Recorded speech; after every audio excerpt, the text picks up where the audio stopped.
ஆறெழுத்து மந்திரமே அண்டமான தந்திரமே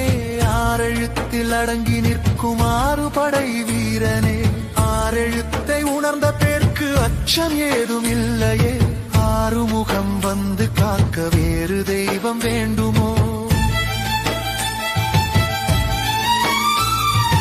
ஓம் என்னும் மந்திரத்தின் உள்ளின்ற நாதமே தாமென்று தந்தைக்கே நீ உரைத்த வேதமே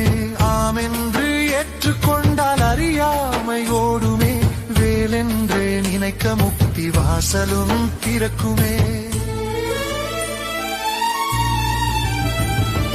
வேலுமல்ல சூலமல்ல விட்டவெளி தானுமல்ல பாலுமல்ல பழமுமல்ல பக்தி என்னும் பாவமல்ல காலமல்ல தேசமல்ல கருணை கொண்ட வடிவமல்ல ஞானமாகி நின்ற நேர்மையாவர்